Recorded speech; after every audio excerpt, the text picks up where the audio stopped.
Hello everyone, welcome back to your own channel. आज हम करने जा रहे हैं आपकी वर्कशीट नंबर 78 विषय विज्ञान कक्षा 9, हमारी डेट 28 जनवरी के लिए। तो चलिए शुरुआत करते हैं। आज की वर्कशीट में हमारा जो पार्ट है, हम बीमार क्यों होते हैं, उसके अंदर निवारण के सिद्धांत हम पढ़ेंगे। ठीक है, तो देखो, सबसे पहले जिज्ञासा दी थी, हम रोगों से ग्रस्त होने से कैसे बच सकते हैं। अब तक हमने ये पढ़ा था कि जो रोग है उनका इलाज कैसे कर सकते हैं। अगर हमें रोग हो ही ना, ऐसा भी तो हो सकता है कि हम उनसे बचाव कर सकें, तो वही आज हम पढ़ेंगे। हम जानते हैं कि जो रोग हैं हमें अनेक प्रकार से प्रभावित करते हैं। ठीक है, बहुत तरीके से वो असर डालते हैं हमारे ऊपर। इसलिए ये सही कहा गया है कि जो रोगों का निवारण है वो उपचार से अच्छा है, कि रोग का इलाज करो उससे अच्छा है कि आप उससे बच ही जाओ। ठीक है, तो हम दो मुख्य विधि द्वारा रोगग्रस्त होने से बच सकते हैं और अपने आप को सुरक्षित रख सकते हैं। कौन से है वो, तो जिन्हें हम क्या बोलते हैं, वो विधि जो हमें जिससे हम बचाव कर सकते हैं। ठीक है ना, मतलब रोगग्रस्त होने से, बीमार होने से अपना बचाव कर सकते हैं, उनको हम बोलते हैं निवारण के सिद्धांत। ठीक है, जो कि क्या है, पहले क्या है, सामान्य विधि है, और फिर उसके बाद क्या है, रोग विशिष्ट विधि। सामान्य विधि में क्या है, सामान्य विधि सभी प्रकार के रोगों से बचाव में सहायक होती है। किसी भी तरह का रोग हो, सब में वही होगा। ठीक है, जैसे मैं अच्छा हेल्दी फूड खा रही हूँ, अच्छा खाना खा रही हूँ, ठीक है, इस तरीके से अपना सोने का ध्यान रख रही हूँ, ये सारी चीज़ें। लेकिन रोग विशिष्ट विधि क्या होती है, इसमें होता है प्रतिरक्षाकरण। प्रतिरक्षाकरण में क्या होता है, ये विशिष्ट रोग में ही उपयुक्त होता है। ठीक है ना, जो एक एक पर्टिकुलर बीमारी, एक सिंगल बीमारी, उसके लिए हम इसको यूज करते हैं। ठीक है, तो हमने पढ़ लिया निवारण के सिद्धांत क्या है। एक तो संक्रमण रोगों के निवारण के सामान्य सिद्धांत है, और एक क्या है, विशिष्ट उपाय है, जो टीकाकरण होता है, या फिर अभी हमने पढ़ा था प्रतिरक्षाकरण होता है। ठीक है, सबसे पहले है संक्रामक रोगों के निवारण के सामान्य सिद्धांत। सामान्य सिद्धांत में क्या होगा, सबसे पहला तो संक्रमण से बचाव। अगर हम अपने आप को अपना बचाव कर सकते हैं, जो रोगाणु है, रोगाणु के संपर्क में आने से बचना। मतलब जैसे कि वायु जनित सूक्ष्म जीव है, ठीक है, हवा में जो सूक्ष्म जीव होते हैं उससे बचने के लिए हम भीड़ भाड़ वाले इलाकों में जाने से बच सकते हैं, फिर सामाजिक दूरी अपनाने से। ठीक है, उसके बाद जो जल जनित सूक्ष्म जीव से बचने के लिए क्या कर सकते हैं, साफ पेयजल उपलब्ध कराकर।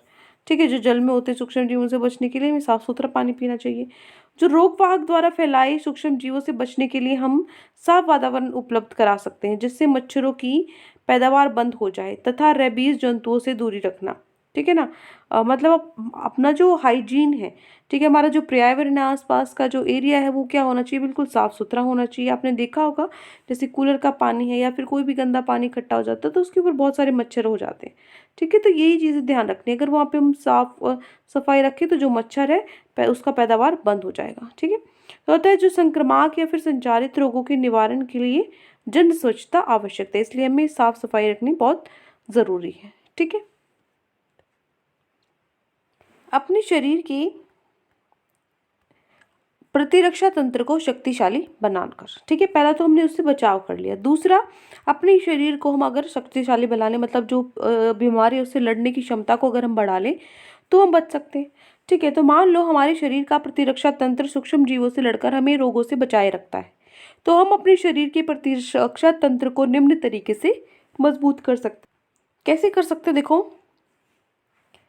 पूर्ण एवं संतुलित आहार लेकर, जंक फूड छोड़कर, नियमित व्यायाम से। ठीक है ना, मतलब अच्छा खाना खाकर, बाहर का जो तला हुआ खाना उसको छोड़कर, और अच्छे से एक्सरसाइज करें तो। दूसरा, जो व्यक्तिगत स्वच्छता और पूर्ण निद्रा, अच्छी से नींद लें हम पूरी, और जो हमारा व्यक्तिगत स्वच्छता है वो हम बनाए रखें। तीसरा, शराब, तंबाकू, धूम्रपान और ड्रग्स आदि से बचकर। मतलब मान लीजिए जो मान लीजिए दारू वगैरह, ठीक है, तंबाकू और ये धूम्रपान, स्मोकिंग वगैरह, ठीक है, सिगरेट बीड़ी, ये सब है ना, ड्रग्स वगैरह, इन सब का सेवन हम ना करें। फिर स्वयं उपचार ना करना, स्ट्रेस आदि से बचना। ठीक है ना, अपने आप जैसे डॉक्टर बने रहते हैं, ऐसा नहीं करना चाहिए। ठीक है, और जो स्ट्रेस है, टेंशन, एग्जाइटी है, इनसे हमें अपने आप को बचाना चाहिए। ठीक है, उसके बाद है प्रतिरक्षा। प्रतिरक्षा क्या है, देखो, शरीर के रोगों से लड़ने की क्षमता, या हमारे शरीर के रोगाणुओं के विरुद्ध लड़ने की क्षमता को हम क्या बोलते हैं, प्रतिरक्षा बोलते हैं। ठीक है, जो हमारा शरीर है वो किस तरीके से बीमारी आती है, जब रिएक्ट करता है, वो क्या हो जाएगी, प्रतिरक्षा हो जाएगी। ठीक है, चलिए अब हम चलते हैं हमारे प्रश्न उत्तर पे। तो आज की वर्कशीट में आपको ये 4 प्रश्न दिए गए हैं। चारों प्रश्न की हल एक बार हम कर लेते हैं फटाफट से। पहला आपका क्वेश्चन है, रोगों से निवारण के लिए कौन सी 2 विधियां प्रमुख हैं, संक्षेप में लिखिए। तो रोगों से निवारण के लिए जो 2 विधियां हैं वो कौन सी है। पहली तो सामान्य विधि है, इसमें क्या है, सभी प्रकार के जो रोग हैं उनसे बचाव के लिए ये प्रयोग होती है। दूसरी है रोग विशिष्ट विधि, जिसको हम प्रतिरक्षाकरण भी बोलते हैं। ये क्या होता है, विशिष्ट रोग के उपयुक्त के लिए, एक पर्टिकुलर जो रोग है उसके हिसाब से जो उसकी विधियां हैं वो फॉलो की जाएंगी। ठीक है, ये होगा आपका क्वेश्चन नंबर 1। क्लियर। नेक्स्ट है क्वेश्चन नंबर 2।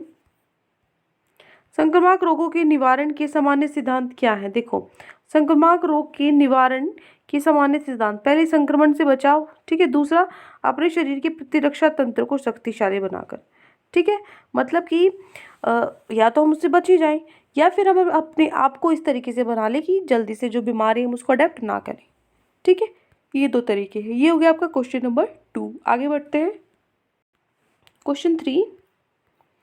प्रश्न 3 है, प्रतिरक्षा को परिभाषित कीजिए। क्या होता है प्रतिरक्षा?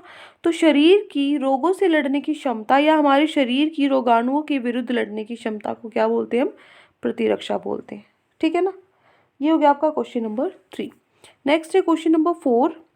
चौथा प्रश्न क्या है, रोगों का निवारण उपचार से अच्छा है, इस कथन की पुष्टि कीजिए। देखो, जो रोगों का निवारण है वो उपचार से अच्छा है, क्योंकि एक बार रोग होने के बाद स्वस्थ होने में समय लगता है, और यह एक स्वस्थ व्यक्ति को भी फैलने से हो सकता है। ठीक है, तो मान लीजिए आप हम बीमार हो गए तो वो कुछ ना कुछ हमारी जो शरीर है, बॉडी, उस पर प्रभाव डालकर ही जाता है। ठीक है, तो इसलिए क्या होता है, जो स्वस्थ व्यक्ति है उसको भी फैलने से ही हो सकता है। ठीक है, तो ये इसलिए कारण है जो हम उससे क्या करने, मतलब उसका इलाज करने के बजाय हम क्या कर सकते हैं, उससे बच सकते हैं, और इसलिए बोलते हैं कि रोगों का जो निवारण है उपचार से अच्छा है। क्लियर। ये हो गया आपका प्रश्न नंबर 4। तो ये 4 प्रश्न आज आपकी वर्कशीट में दिए गए थे। आई होप आपको अच्छे से समझ में आ गए हैं। कोई भी डाउट है किसी भी क्वेश्चन में तो कमेंट सेक्शन में आप मुझसे पूछ सकते हैं, और अगर आपको लेक्चर अच्छा लगे तो चैनल को सब्सक्राइब कर सकते हैं, वीडियो को लाइक कर सकते हैं। आज के लिए इतना ही, मिलते हैं नेक्स्ट वीडियो में। Till then take care, bye bye.